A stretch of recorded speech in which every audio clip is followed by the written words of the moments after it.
여러분 안녕하십니까? 뉴스9 윤정호입니다. 아직도 이런 일이 일어나나 싶은데 현실이었습니다. 부산을 방문한 민주당 이재명 대표를 60대 남성이 흉기로 습격한 겁니다. 목 부위를 다친 이 대표는 헬기를 타고 서울대 병원으로 옮겨져 수술을 받았습니다. 오늘 뉴스9은 이 대표 피습 순간부터 지금 상태, 누가 왜 이런 일을 벌였는지, 그리고 정치권에는 어떤 파장이 일고 있는지 집중적으로 전해드리겠습니다. 먼저 이광희 기자가 피습 당시 상황을 취재했습니다. 부산 가덕도 신공항 부지를 둘러본 민주당 이재명 대표가 취재진의 질문을 받으며 걸어갑니다. 이낙연 전 대표가 오늘 내일 좀 거취 표명 예고했는데 입장이 어떠세요? 이 대표가 답을 하기 전 한 남성이 사인을 해달라며 다가오더니 흉기를 휘두릅니다. 사인하는 말. 범인은 현장에 있던 경찰에게 곧바로 제압됐습니다. 119, 119! 목 부위를 다친 이 대표는 곧바로 쓰러졌고 주변 사람들이 지혈을 시작했습니다. 당시 현장엔 경찰 인력 41명이 배치돼 있었지만 피습을 막지 못했습니다. 이 대표가 피습을 당한 곳은 가덕도 신공항 부지가 내려다 보이는 이곳 대항 전망대입니다. 신공항 건설과 관련해 여야 정치인들이 자주 찾는 곳입니다. 이 대표는 쓰러진 뒤 20분 만에 부산대병원으로 이송돼 응급처치를 받았고 다시 헬기로 서울대병원으로 이송됐습니다. 이 대표에게 흉기를 휘두른 60대 남성은 부산에서 경찰 조사를 받고 있습니다. TV조선 이광입니다. 자, 그럼 이재명 대표가 어떤 상태인지는 서울대병원을 연결해 알아보도록 하겠습니다. 자, 최용국 기자, 수술은 잘 됐습니까? 네, 이재명 대표는 2시간 동안 수술을 받은 뒤 현재는 중환자실로 옮겨져 회복 중입니다. 앞서 이 대표는 왼쪽 목 부위의 경정맥이 손상된 것으로 의심된다는 1차 진단을 받았습니다. 부산에서 응급처치를 받은 이 대표가 헬기로 이송돼 서울대병원에 도착한 건 오후 3시 20분쯤이었습니다. 서울대병원 의료진이 정밀 검사한 뒤 혈관을 재건하는 수술을 집도했는데요. 수술을 잘 끝났고 현재는 위급한 상황은 아닌 것으로 전해졌습니다. 이 대표도 의식이 있는 상태로 알려졌습니다. 서울대병원 측은 이 대표의 상태를 기자들에게 설명하기 위해 브리핑 일정을 잡았다가 취소했는데 취소 이유는 밝히지 않았습니다. 자, 민주당 지도부 아주 바쁘게 움직이겠습니다. 네, 민주당 김영진 의원과 강훈식 의원 등은 이 대표가 이송되기 전부터 서울대병원에 도착해 대기했고 당 관계자들도 잇따라 병원을 찾았습니다. 이 대표 일정에 동행했던 최고위원들은 피습 이후 부산에서 현장 최고위를 연 뒤 곧바로 서울대병원으로 이동해 다시 긴급 최고위를 열었습니다. 홍익표 원내대표도 병원을 찾았습니다. 이 대표의 가족들도 병원에 와 있는 것으로 알려졌는데 서울대병원 후송도 가족들이 원했던 것으로 전해졌습니다. 현재 병원 주변엔 취재기자들과 유튜버, 지지자들이 몰려있는 상태인데 경찰 20여 명이 현장을 통제하고 있습니다. 지금까지 서울대병원에서 TV조선 최원국입니다. 현장에서 체포된 60대 김모 씨가 누군지, 왜 이런 일을 벌였는지는 부산경찰청이 대규모 수사본부를 꾸려 조사하고 있습니다. 자, 하동원 기자 연결해 보도록 하겠습니다. 하 기자, 경찰 수사 내용이 좀 나왔습니까? 네, 경찰은 60대 남성을 상대로 4시간 넘게 조사를 벌이고 있습니다. 하지만 범행 동기 등 진전된 수사 상황은 아직까지 나오지 않고 있습니다. 경찰은 오후 5시쯤 부산 강서경찰서에서 수사본부가 꾸려진 부산경찰청으로 피의자를 압송했습니다. 피의자는 압송 당시 범행 동기 등을 묻는 취재진의 질문에 아무런 대답을 하지 않았습니다. 이재명 대표 왜 공격했습니까? 경찰 조사에서도 신원조차 밝히길 거부하는 등 처음엔 묵비권을 행사했습니다. 하지만 시간이 지나자 이 대표를 살해하기 위해 범행을 저질렀다고 진술했습니다. 피의자는 1957년생으로 충남 아산에서 수년째 부동산 중개사무소를 운영하고 있는 김모 씨인 것으로 알려졌습니다. 지인들은 그가 평소 조용한 성격이라고 말합니다. 옛날에 공무원생활을 좀 하시다가 집에서 자격자들 이제 중개를 한다고 그러면 말이 없고 소심하고 조금 분위기를 못 보는 스타일이더라고요. 경찰은 김 씨를 살인미수 혐의로 조사한 뒤 내일까지 구속영장을 신청할 예정입니다. TV조선 하동훈입니다. 네, 그런데 알고 봤더니 범인은 20일 전에도 이 대표 주변을 맴돌았다고 합니다. 이 대표가 참석한 부산의 한 행사장에 같이 있었던 건데 경찰은 계획적으로 범죄를 저질렀다고 보고 있습니다. 조성호 기자의 보도입니다. 이재명 대표를 흉기로 습격한 범인 김모 씨는 머리에 파란색 왕관 모양의 종이띠를 쓴 차림새를 했습니다. 내가 이재명이란 문구도 적어 행사장에서 흔히 볼 수 있는 지지자로 위장했습니다. 그런데 지난달 13일 이 대표가 참석한 부산 전세 사기 피해자 간담회에도 똑같은 차림의 인물이 등장합니다.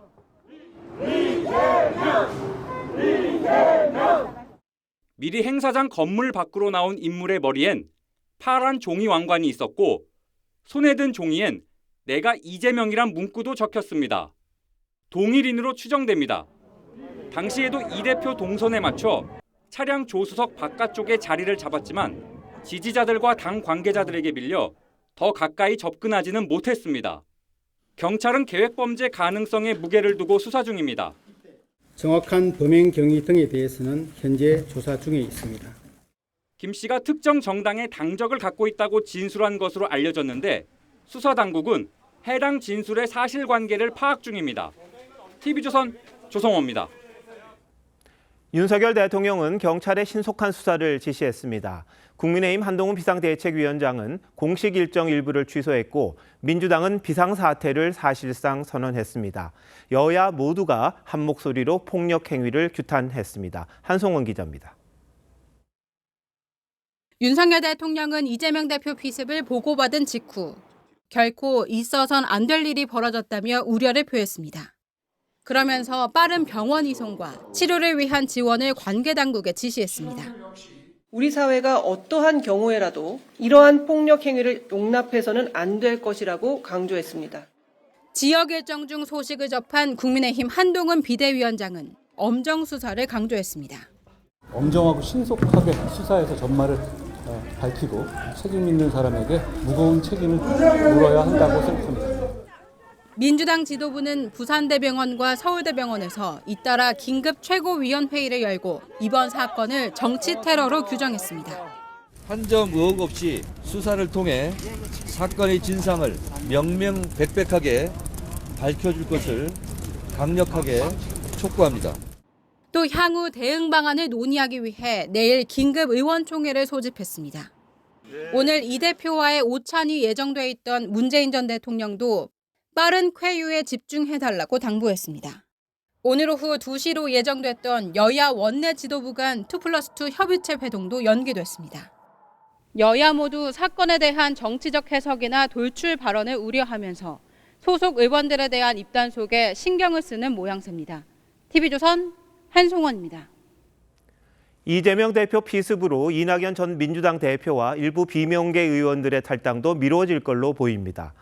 친명계에선 이번 일을 계기로 이낙연 신당을 접으라고도 했는데 이 전 대표 측은 신당 창당은 계획대로 하겠다는 생각입니다. 최원희 기자가 알아봤습니다. 현충원을 참배한 이낙연 전 대표는 신당 창당 의지를 거듭 밝혔습니다. 날짜를 제가 확답드리기는 어렵습니다. 가급적이면 늦추지 않는 것이 도리라고 생각하고요. 하지만 이재명 대표의 피습 사태로 일정 조정이 불가피해졌습니다. 이 전 대표는 이 대표 피습 소식이 알려진 뒤 SNS에 폭력은 절대로 용납될 수 없다며 빠른 회복을 기원한다는 글을 올렸습니다. 이르면 4일 국회에서 예정됐던 탈당 기자회견을 연기했고 방송 인터뷰도 취소했습니다. 이 대표 사태와 통합 비대위 전환을 요구해왔던 비명계 4인방 원칙과 상식 의원들도 충격과 분노를 금할 길이 없다며 이번 주 하려던 거취 발표를 미뤘습니다. 친명계에선 이 대표 피습이 변곡점이 될 것이라며 신당 창당이 어려워질 거란 주장도 내놨습니다. 수술하고 있는 이재명 대표를 공격할 수 있겠어요. 이제 오늘로서 이낙연 신당의 바람은 이미 잦아들 수밖에 없고. 하지만 이 전 대표 측은 창당 일정이 며칠 미뤄질 수는 있어도 전체적인 시간표에 큰 변동은 없을 것이라며 이번 테러가 신당 움직임에 영향을 미치진 않을 거라고 강조했습니다. TV조선 최원입니다. 국민의힘도 이번 피습 사건이 당혹스럽긴 마찬가지입니다. 마침 오늘부터 한동훈 비대위원장의 전국 순회가 시작이 됐었는데 일정을 축소했고 야당과 이 대표 비판 메시지도 최소화했습니다. 한 위원장은 지난달 법무장관 자격으로 찾았던 대구에서 정치를 결심했다고 했습니다. 정민진 기자가 현장을 다녀왔습니다. 대전을 시작으로 지역 순회에 나선 국민의힘 한동훈 비대위원장은 이재명 대표 피습 소식이 전해지자 대구에서 예정된 행사 일부를 취소했습니다. 국민의힘은 유감스러운 상황에 일정을 최소화하려는 조치라고 설명했습니다. 앞서 오전에 대전 현충원을 참배한 한 위원장은 어제에 이어 오늘도 감명록에 동료 시민과 미래를 강조했습니다. 이곳 대전은 지난 총선에서 민주당이 7개 선거구를 모두 차지했는데요. 한동훈 비대위가 첫 지역 일정으로 대전을 택하면서 선거 때마다 캐스팅 보트로 여겨지는 충청권 탈환 의지를 강조했습니다. 대전은 우리 당에게 언제나 역전 승리의 상징이었습니다. 필요한 것은 무엇입니까? 용기이고 헌신입니다. 대전에서 대구로 이동한 한 위원장은 야당이나 이재명 대표에 대한 직접적인 비판 없이 정계 입문 계기가 지난해 11월 대구 방문이었다고 했습니다. 동료 시민이자 생활인들의 현재와 미래를 위해서 나서야겠다고 그 자리에서 결심했습니다. 그런 점에서 이곳 대구는 저의 정치적 출생지 같은 곳입니다. 이 대표 피습 직후 이뤄진 한 위원장의 대구 방문 경호를 위해 경찰 240여 명이 투입됐습니다. TV조선 정민진입니다. 네, 새해 대낮에 공식 일정을 진행 중이던 제1야당 대표가 습격당했다는 소식. 아침부터 많은 분들을 놀라게 했습니다. 야당을 책임지고 있는 정치부 장영욱 차장이 지금 스튜디오에 나와 있는데요. 이번 사태의 파장에 대해서 좀 더 자세히 물어보도록 하겠습니다. 자, 장 기자, 오늘 피습 현장에 기자들도 많았을 텐데요. 네, 그렇습니다. 어제 봉화마을을 찾았던 이재명 대표가 오늘 이 부산 가덕도를 거쳐서 이 문재인 전 대통령을 예방하는 일정이 계획돼 있었습니다. 그래서 이재명 대표 일정을 따라갔던 기자들이 이 피습 상황을 현장에서 그대로 지켜볼 수가 있었고요. 이 때문에 사건 소식도 피습 직후부터 이 실시간으로 언론에 보도될 수 있었습니다. 네, 그런데 앞서 전해드렸습니다만 경찰 40명 이상이 현장에 있었다고 하는데 어떻게 못 막은 겁니까? 네, 아마도 관련 규정상 이 대표가 이 경찰의 밀착 경호 대상이 아니었던 점이 영향을 미쳤던 것으로 보이고 있습니다. 네. 이 현장에 있던 경찰들은 주로 안전 관리와 질서 유지를 위해 배치됐던 경력들이었습니다. 특히 피의자가 이 지지자를 가장했기 때문에 이 대표에게 접근하는 걸 막지 못했던 측면도 있었습니다. 이 관련 규정상 경찰은 공식 선거운동 기간인 이 선거 14일 전부터 이 주요 정당 대표 등에 대해 별도의 신변 보호팀을 운영해 왔었는데 경찰은 이번 사건을 계기로 주요 인사 전담 보호팀을 이 조기에 가동하기로 결정을 했습니다. 네. 자, 근데 선거 때마다요, 크고 작은 정치 테러 있었습니다. 대표적인 게 커터칼 테러가 있었고 쇠망치도 등장했었는데, 자, 뭔가 대책을 마련해야 되는 것 아니겠습니까? 네, 그렇습니다. 이제 방금 말씀해 주신 지난 2006년 5월에 서울 신촌에서 이 지방선거 지원 유세 중이던 당시 박근혜 한나라당 대표가 이 괴한이 흐드른 흉기에 얼굴을 피습당한 사건이 이 대표적인 정치 테러로 꼽히고 있습니다.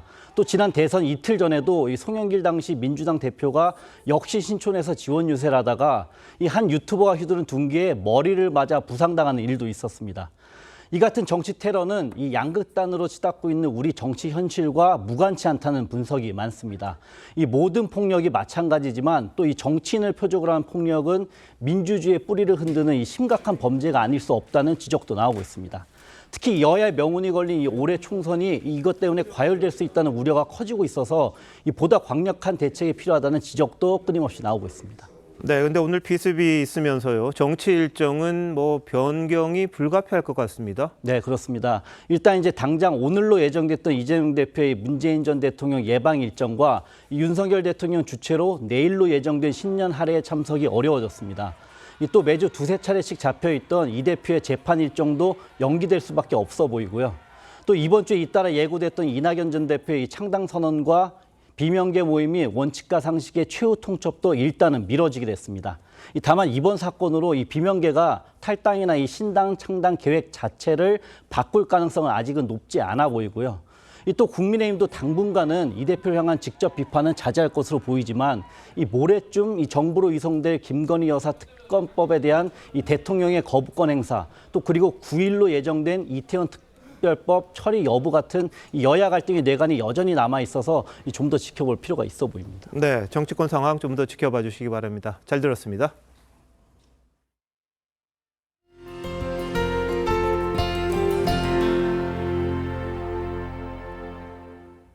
일본이 새해 들어 조용하지가 않습니다. 어제는 강진, 오늘은 항공기 화재로 사람들 또 놀라게 했습니다. 여객기 사고부터 볼 텐데요. 하네다 공항에서 활주로를 달리던 일본 항공의 대형 여객기에 불이 붙었습니다.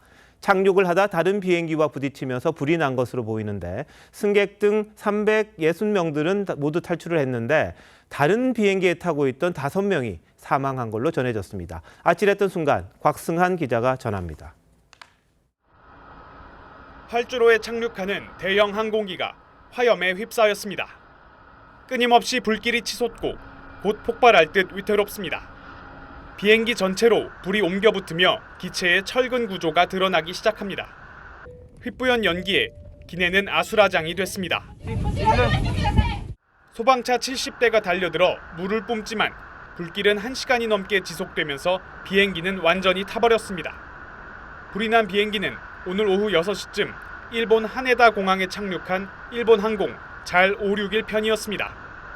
신치토세 공항을 출발한 항공기에는 승객 367명, 승무원 12명이 탑승하고 있었는데 전원 무사히 탈출했습니다.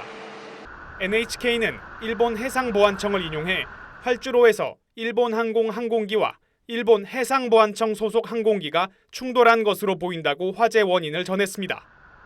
해상보안청 비행기에 탑승하고 있던 6명 중 1명은 중상을 입고 5명은 사망한 것으로 전해졌습니다.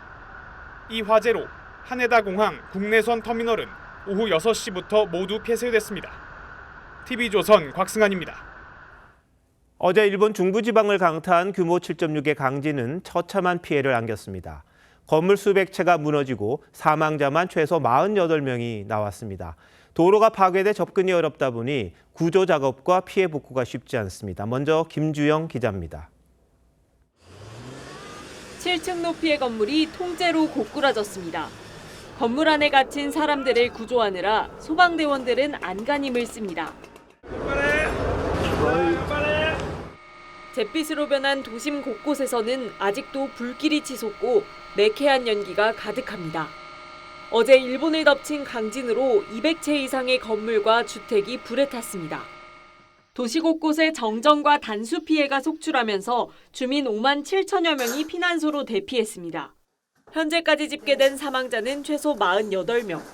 매몰자와 부상자가 많은 데다 도로 파괴로 진입 자체가 쉽지 않아 사망자는 더 늘어날 가능성이 큽니다. 昨夜から全力を挙げてこの情報収集に努めていますが、この道路寸断のため能登半島北部地域への立ち入り、これ極めて困難な状況にあります。 일본 정부는 쓰나미주의보가 오늘 오전 해제되면서 100기를 통한 물자 지원을 진행할 계획입니다. 우리 정부도 성명을 내고 빠른 복구를 기원했습니다. 이번 재해가 조기에 수습되고 피해 지역 주민들이 하루빨리 일상으로 돌아올 수 있기를 기원합니다. 이번 지진으로 인한 우리 국민의 인명피해는 현재까지 없는 것으로 파악됐습니다. TV조선 김주영입니다. 이번 강진은 13년 전 동일본 대지진 이후 가장 강력했습니다. 어느 때와 같았던 일본 주민들의 새해 첫날은 순식간에 공포로 바뀌었습니다. 규모 7.6의 지진이 얼마나 위력적인지 당시 긴박했던 상황, 황정민 기자가 전해드립니다. 규모 7.6의 강진이 온 순간 신사에서 새해 소원을 빌던 사람들 머리 위로 나뭇가지가 떨어지고 거대한 석상은 쓰러질 것처럼 위태롭습니다. 비슷한 시각, 지하철 역사 안 전광판이 심하게 흔들립니다. 승객들은 가방을 머리 위로 올리고 급히 몸을 낮춥니다. 식당에서도 흔들림이 느껴지자 한 여성은 아이를 보호하며 탁자 밑으로 숨깁니다. 지진의 위력이 얼마나 강했던지 보도블럭을 출렁이게 할 정도입니다. もう全ての壁も落ちちゃって中が散乱っていうんじゃなくても壁も落ちて隣の部屋全部見えてるのでむき出しでも住めないと思います。 한때 대형 쓰나미 경보까지 내려지면서 주민들은 옷까지만 겨우 챙겨 고지대로 대피해야만 했습니다.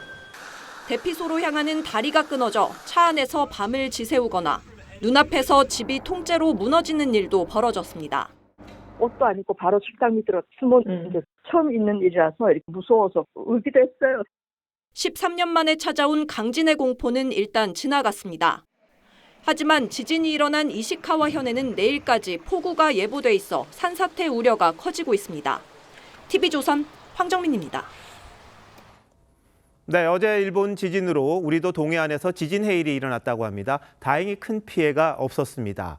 그런데 앞으로 큰 지진이 일어날 가능성이 있는지 없는지 오늘 따져보도록 하겠습니다.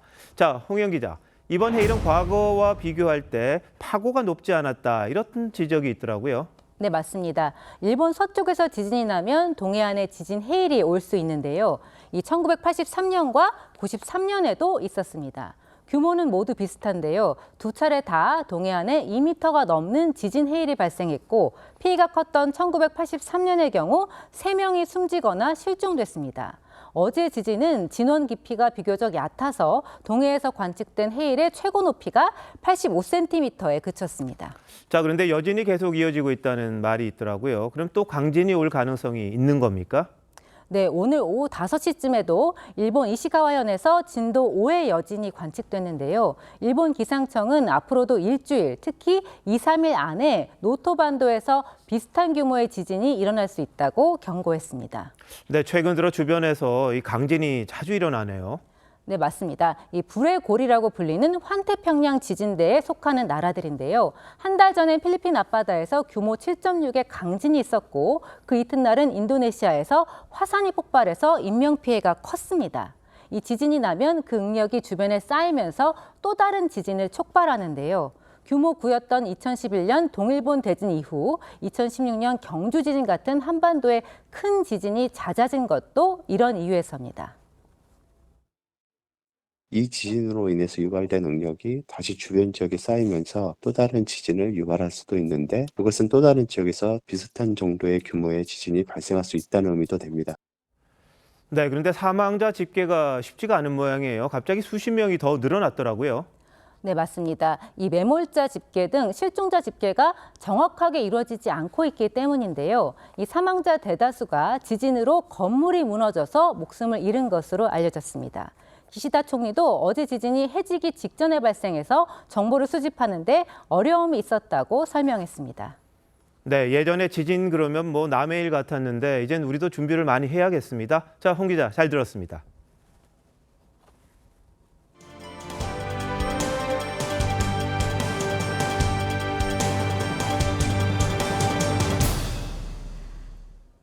밤사이 평창의 한 LPG 충전소에서 가스가 노출돼 연쇄 폭발 사고가 일었습니다. 주변은 순식간에 시뻘건 화염으로 뒤덮였고 일대 건물과 차량은 잿더미로 변했습니다. 인근을 지나던 2명은 심한 화상을 입었습니다. 이승훈 기자입니다. 갑자기 붉은 섬광과 함께 폭발이 일어납니다. 계속된 폭발에 건물 외벽이 무너지고 맨홀 뚜껑이 하늘로 솟구칩니다. 어젯밤 9시쯤 강원 평창의 LPG 충전소에서 연쇄 폭발과 함께 불이 났습니다. 터질 때 땅도 흔들렸고 차도 흔들렸고 충전소 폭발하는 줄 알고 되게 무서웠거든요. 아, 죽는구나 그 생각도 들었어. 충전소 주변은 마치 폭격을 맞은 듯 순식간에 아수라장으로 변했습니다. LPG 가스 충전소 폭발 현장입니다. 이렇게 모텔 외벽과 유리창은 산산조각 났고 불붙은 주택은 잿더미로 변했습니다. 폭발로 화염이 번지며 주변 주택 등 14곳이 파손됐고 사고 지점에서 반경 300m에 있던 차량 10여 대도 부서지거나 불에 탔습니다. 서로 막 내뛰고만 고속도로 주위를 다 내뺐지. 30대와 60대 남성은 온몸에 화상을 입는 등 5명이 다쳤습니다. 불은 사고가 난 지 3시간여 만인 자정쯤 꺼졌습니다. 한전은 추가 폭발 위험 때문에 주변 전기 공급을 중단했습니다. 보니까 막 집이 아주 그냥 빨갛게 불이 하늘이 아주 그냥 치솟고 있더라고요. 그래서 앞으로 어떻게 살아가야 되는지 막막하죠. 이번 사고로 이재민 18명이 발생해 인근 마을 회관 등에 머물고 있습니다. TV조선 이소은입니다. 이번 사고는 탱크로리 차량이 가스를 충전하는 과정에서 가스가 누출되면서 일어난 것으로 추정됐습니다. 당시 가스가 하얀 연기처럼 퍼질 정도였는데 최초 주민 신고 뒤 폭발이 벌어지기까지 22분 동안 차량 통제나 대피 안내는 제대로 이뤄지지 않았던 것으로 파악됐습니다. 계속해서 김다로 기자입니다. 가스 충전소에서 하얀 연기가 폭포처럼 흘러내립니다.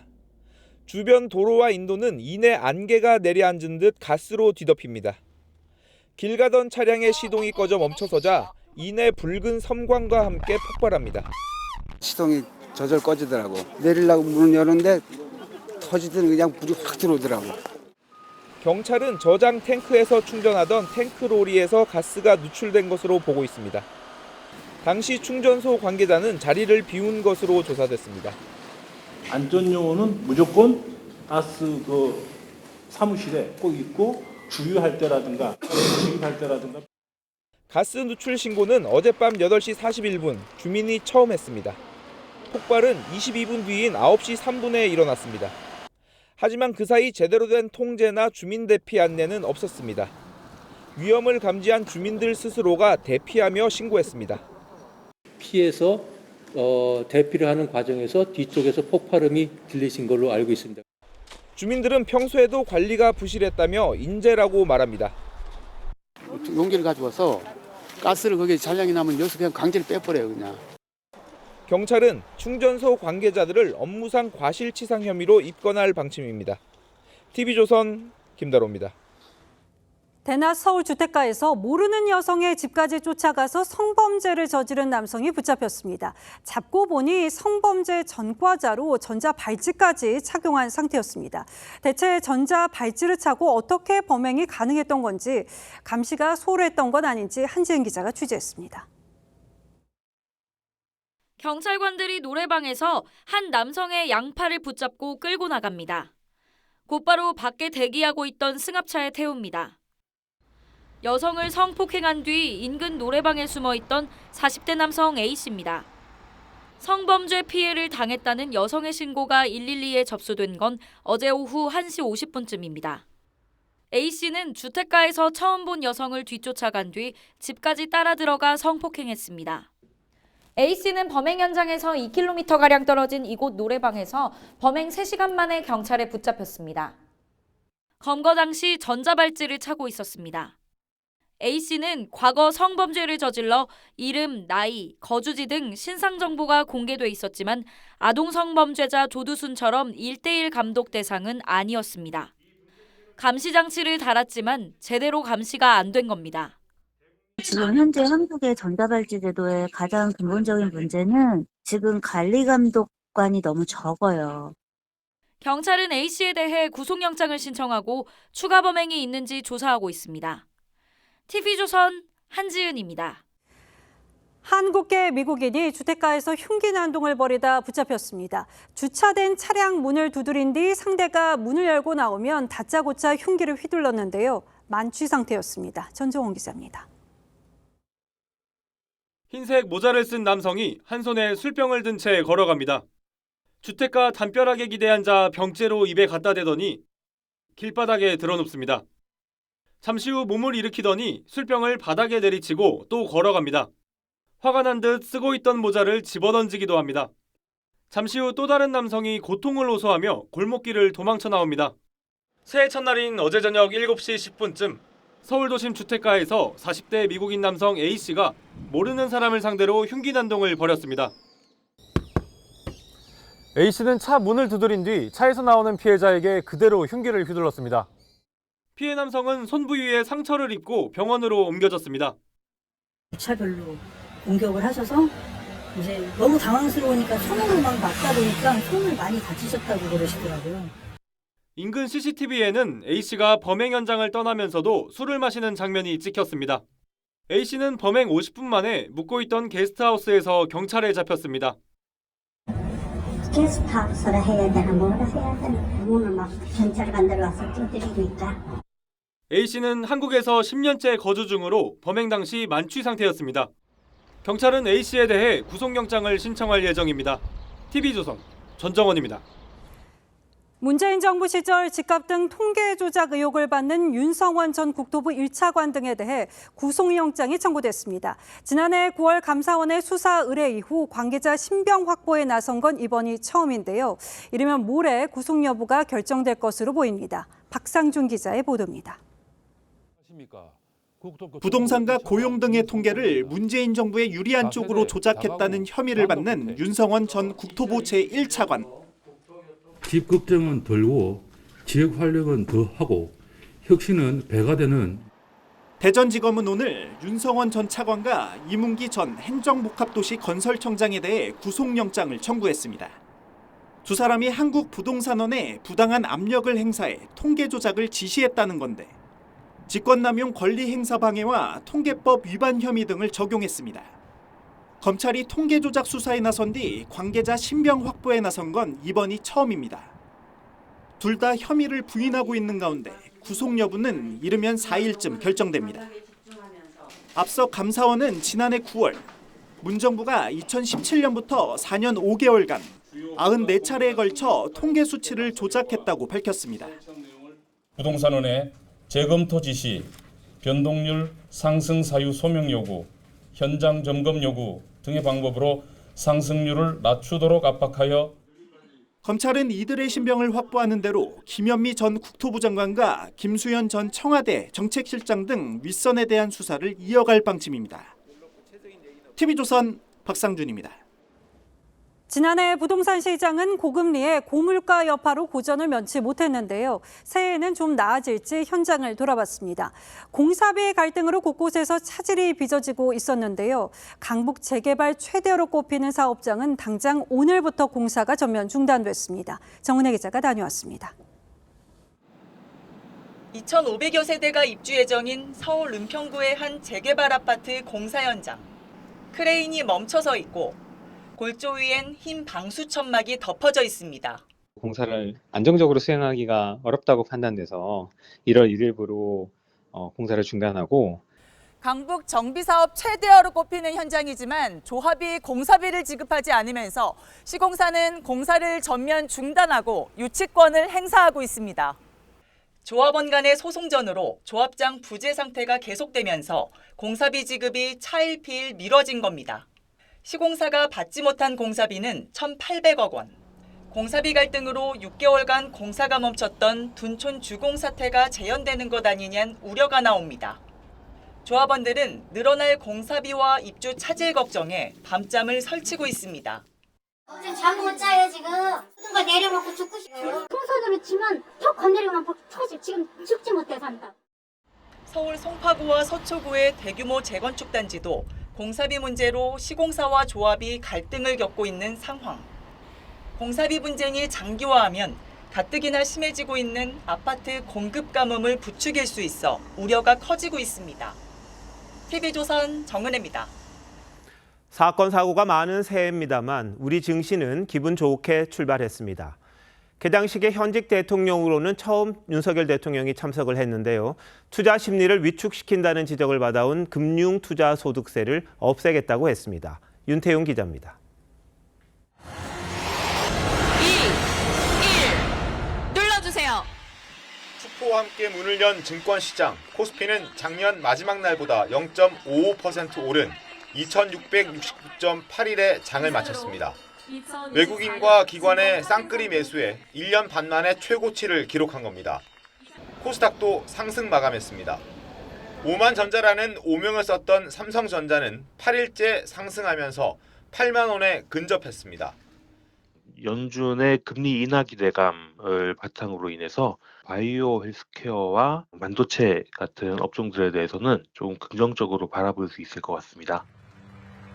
윤 대통령은 현직 대통령으로는 처음으로 증시 개장식에 참석해 금융투자소득세 폐지를 추진하겠다고 밝혔습니다. 증시는 기회의 사다리입니다. 계층의 고착화를 막고 사회의 역동성을 끌어올리려면 금융투자 분야가 활성화되어야 합니다. 지난해 공매도 전면 중단과 불법 공매도 엄단, 대주주 양도세 완화에 이어 금투세까지 폐지해 증시 부양을 돕겠다는 겁니다. 문재인 정부 때 만들어진 금융투자소득세는 주식 등으로 얻은 수익이 5천만 원을 넘으면 매기는 세금인데 여야 합의로 올해 말까지 유예된 상태입니다. 업계에서는 환영의 목소리가 나오고 있지만 국회 논의 과정에서 야당이 반대할 가능성이 커서 큰 진통이 예상됩니다. TV조선 윤태윤입니다. 전기차 살 때 망설이는 이유는 바로 비싼 가격 때문입니다. 그런데 최근 2천만 원대 모델까지 등장해 소비자를 유혹한다는데 어떻게 된 일인지 유혜림 기자가 알아봤습니다. 기아가 올해 출시 예정인 소형 전기 SUV EV3의 출시가는 3만 5천 달러, 우리 돈 약 4,500만 원으로 보조금을 600만 원 이상 받으면 3천만 원대에 살 수 있습니다. Two major barriers continue to hold back the mass majority from buying EVs: high pricing and charging inconvenience. Therefore, are keenly focused on providing solutions. 소형 전기 SUV인 레이 EV는 2천만 원대로 출시됐는데 현대차도 올해 비슷한 가격대에 캐스퍼 일렉트릭을 출시할 전망입니다. 볼보, GM 등 외국 자동차 회사들도 크기가 작고 가격이 상대적으로 저렴한 새 모델에 주력하고 있습니다. 각국이 전기차 보조금 장벽을 높이자 차량 가격을 낮춰 돌파구를 마련하려는 전략입니다. 올해부터 미국은 중국산 배터리 부품을 쓰는 전기차에 대한 지원을 끊어 보조금을 받는 전기차가 43종에서 19종으로 절반 이상 줄었습니다. 우리나라도 올해부터 전기차 보조금이 한 대당 평균 100만 원씩 줄어듭니다. 지금까지 보조금으로 그 차이를 메꿔왔지만은 가성비를 더 높게 만들지 않으면은 앞으로는 전기차의 활성화에는 시간이 더 걸린다는 측. 지난해부터 성장세가 확연히 떨어진 전기차 시장. 한층 낮아진 가격으로 다시 소비자 마음 잡기에 나섰습니다. TV조선 유혜림입니다.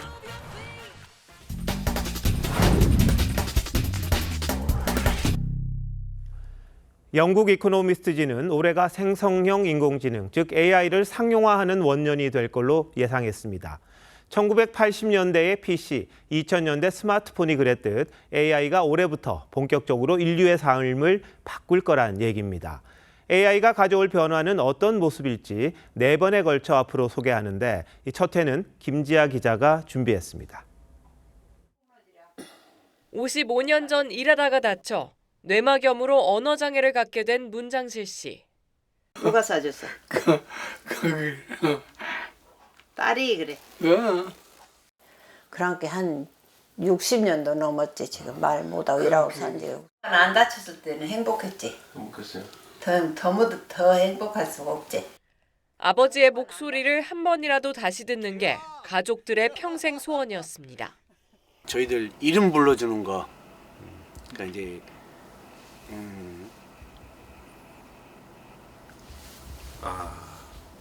대화를 전혀 못 해봤기 때문에 인공지능 기술이 그 소원을 현실로 만들었습니다.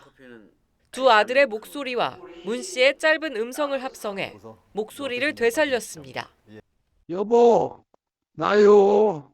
우리 결혼했을 때 당신은 소중한 사람이니 내가 잘 대해주겠다고 했던 말 기억하시오? 그 약속 지키지 못해 미안해. 50여 년 만에 다시 들은 목소리에 저절로 눈물이 터져 나옵니다. 많은 사람들에게 아직도 공상과학처럼 낯선 AI 기술. 이미 우리 삶 깊숙이 들어오고 있습니다. 의사 대신 건강관리를 해주고 외국인과 통화할 땐 통역사가 되어줍니다. 사람의 손을 거쳐야 했던 일의 경계도 허물고 있습니다. 실제로 50분 분량의 축구 경기의 하이라이트 영상 편집을 전문가에게 의뢰해봤습니다. 4개를 만드는데 최대 15분 정도가 걸렸습니다. 하지만 AI는 단 3분 만에 하이라이트 영상을 4개에서 6개까지 만들어냈습니다. 전 세계 사람들이 AI라고 하는 것의 혁신성과 무한한 가능성을 직접 체감할 수 있는 그런 어떤 변혁의 계기가 되었다고 생각합니다. 인간과 인공지능이 공존하는 시대가 우리 앞에 성큼 다가왔습니다. TV조선 김자입니다. 탄소 중립은 전 세계적으로 화두죠. 탄소를 어떻게 줄일 것인지를 넘어서 배출된 탄소를 어떻게 처리할 것인지에 대한 고민도 필요한데요. 우리나라를 산유국으로 만들어준 동해 가스전이 탄소 저장소로의 변신을 앞두고 있습니다. 그러니까 탄소를 배출하던 곳이 180도 역할 변신을 하는 거죠. 박재용 기자가 동해 가스전을 가봤습니다. 김해공항에서 헬기로 40분을 날아가자 바다 한가운데 50m 높이의 철탑이 서 있습니다. 바다 밑에 매장된 화석 연료를 시추해 생산하던 동해가스전입니다. 총수익 2조 6천억 원을 내고 약 2년 전 생산을 마쳤지만 시설은 철거되지 않고 있습니다. 새 임무가 기다리고 있기 때문입니다. 20년 가까이 4,500만 배럴의 천연가스와 원유를 생산한 동해가스전은 2028년 탄소를 저장하는 CCS 시설로 탈바꿈합니다. 화석연료의 이산화탄소를 내뿜던 곳에서 육지 위 탄소를 모아 버리는 일종의 청소부로 그 역할이 180도 바뀌는 겁니다. 탄소 중립에도 그 맡은 역할을 충실히 수행하기 위한 작업을 추진하고 있습니다. 동해가스전의 탄소 저장 용량은 총 1,200만 톤으로 소형차 100만 대가 10년간 배출하는 양과 맞먹습니다. 새 가스전은 무인 시스템으로 운영돼 인력 상주에 따른 탄소 배출도 최소화하고 전력 또한 재생에너지를 사용해 친환경 요소를 극대화합니다. 정부가 목표로 하는 탄소 감축량은 총 20억 톤. 동해가스전이 저탄소 시대로 가는 첫 발을 떼고 있습니다. TV조선 박재훈입니다. 보신 것처럼 동해 가스전의 변신이 가능했던 건 이 거대한 발상의 전환이 있었기 때문입니다. 화석 연료를 뽑아내던 기존 가스관에 이 탄소를 액체로 만들어서 역주입하는 기술 덕분인데요. 전 세계 50억 달러 신시장에 우리도 도전장을 냈습니다. 송민성 기자입니다. 바다 한가운데서 시뻘건 불길이 치솟습니다. 배관을 타고 올라오는 원유 일부를 태워 석유를 추출하는 겁니다. 가스관도 같은 원리로 해저 천연가스를 해상으로 뽑아내는 통로 역할을 해왔습니다. 가스전이 탄소 저장소가 되려면 반대로 탄소를 가스관에 역주입해야 합니다. 이때 탄소를 부피가 작은 액체로 만드는 기술이 필수적입니다. 쉘, 엑손모빌 같은 세계적인 정유기업들은 이 핵심 기술을 활용해 현재 탄소 저장시설 40곳을 운영하고 있고 추가 운영 예정인 곳도 350곳에 이릅니다. 이 같은 탄소 포집 및 저장 시장은 내년 기준 50억 달러 규모로 커질 전망입니다. 2022년 기준으로 CCS 프로젝트에 대한 투자비가 2018년 대비 한 8배 정도 증가를 했고요. 동해가스전 전환에 예상되는 사업비는 총 2조 원. 일각에선 탄소 저장 산업이 5천조 규모의 성장 잠재력을 지녔다는 관측도 나옵니다. TV조선 송민선입니다. 클래식 음악 팬들에게 지난 한 해는 귀가 즐거운 1년이었습니다. 베를린 필과 빈필 등 세계적인 오케스트라들의 내한 공연이 있었죠. 올해는 조성진과 이문찬을 비롯한 세계 수준급 연주자들이 바통을 이어봤습니다. 장동욱 기자입니다. 베를린 필과 빈필 등 세계적 교향악단들의 내한과 유자왕과 올라프손 등 수준급 독주자들의 리사이틀로 행복한 2년을 보냈던 국내 클래식 팬들. 새해에도 최고 수준의 클래식 공연이 기다리고 있습니다.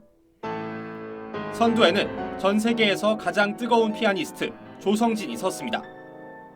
오는 5월 마에스트로 정명훈이 지휘하는 도쿄 필하모닉과의 협연에 이어 10월엔 빈 필하모닉과 함께 국내 관객들을 찾습니다. 조성진과 함께 피아노 아이돌로 꼽히는 이문찬 역시 6월 독주회를 열 예정이고 그에 앞서 서울시립교향악단과 함께 이번 달 말 관객들을 만납니다.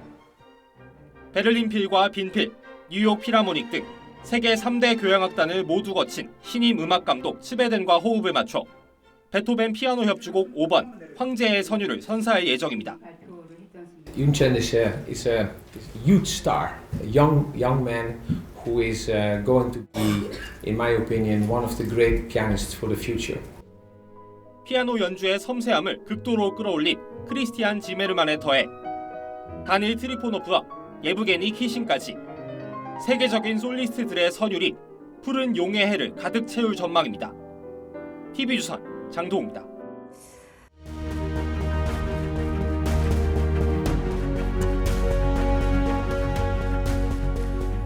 자연과 인간이 지구에 그려놓은 작품들입니다. 인공위성이 우주에서 찍어보낸 사진이지요. 무술을 단련하는 중국인들의 군무도 놀라운 해상도로 잡아냅니다. 한밤중 위성 사진은 문명의 빛과 그림자를 아우릅니다. 그 명암이 가장 선명하게 드러나는 곳이 바로 한반도입니다. 2014년 로이터가 올해의 사진으로 뽑았던 미 항공우주국 사진입니다. 북한은 평양쯤에 한 점 불빛을 띄운 채 어둠에 잠겨 있습니다. 휘황찬란한 한국은 마치 섬 같습니다. 테슬라 CEO 머스크가 한반도 위성 사진을 공유하면서 다시 한번 세계인의 눈길을 끌어당겼습니다. 낮과 밤의 차이라는 제목을 달아 제안까지 했습니다. 미친 발상, 한나라를 자본주의 반, 공산주의 반으로 나누고 70년 뒤 확인해보자. 그러자 미국 언론인이 댓글을 남깁니다. 기술 발전은 공산주의 존재 자체를 불가능하게 만들 거다. 하지만 어떤 나라를 상정해 두 체제를 나눠볼 필요도 없습니다. 분단 75년이 지난 한반도가 바로 그 증거니까요. 서울은 30년이 채 안 되는 사이 천지개벽을 했습니다. 그런데 평양 대동강변은 1950년이나 60여 년 뒤나 그대로입니다. 이번엔 북한의 선전 사진입니다. 김정은 집권 초기 평양의 병원 환자와 의료진이 돼지 족발을 들고 감격에 겨워 웁니다. 김일성 생일 100주년을 맞아 김정은이 하사한 선물입니다. 그 2, 3년 뒤 강제 노역에 동원된 어린이들입니다. 철도를 보수하느라 망치로 자갈을 깹니다. 산허리를 깎는 도로 확장 공사장에서 보자기로 돌을 나릅니다. 파인기를 메울 흙을 수레로 운반합니다. 새해 김정은이 연일 핵 협박에 나섰습니다. 남북 관계가 전쟁 중인 교전국 관계라며 남조선 영토를 평정할 대사변을 준비하라고 지시했습니다. 하지만 북한이 핵으로 얻을 수 있는 건 없습니다. 체제 유지도 경제난 타개도 백해무익입니다. 먼저 주민들의 삶부터 돌아봤으면 합니다. 럼스펠드 미 국방장관은 집무실 책상 유리 아래 한반도 야경 사진을 깔아놓고 일했습니다. 그러면서 이렇게 말하곤 했죠. 북한을 설득하거나 억제하기 위해 한국이 더 강해져야 합니다. 바로 그 길이 북한의 오판을 막는 왕도이자 첩경입니다. 2024년 1월 2일 윤정호의 오늘, 우주에서 바라본 빛과 어둠이었습니다.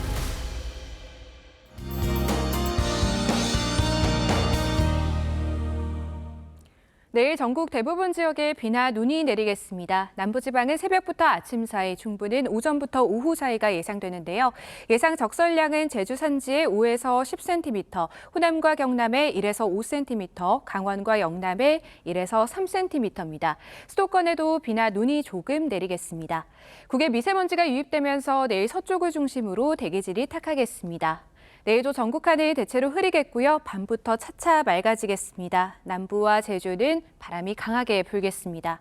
내일도 기온은 예년을 웃돌겠습니다. 아침 기온 서울이 0도, 광주와 여수 3도 보이겠고요. 낮 기온은 서울이 5도, 부산 9도 예상됩니다. 물결은 제주와 남해 동부 먼 해상에서 최고 4m로 높겠습니다. 내일 오후부터는 찬 공기가 내려오겠고요. 모레 서울의 아침 기온 영하 4도로 반짝 추워지겠습니다. 날씨였습니다. 1월 2일 화요일 뉴스9 마칩니다. 시청해주신 여러분 고맙습니다.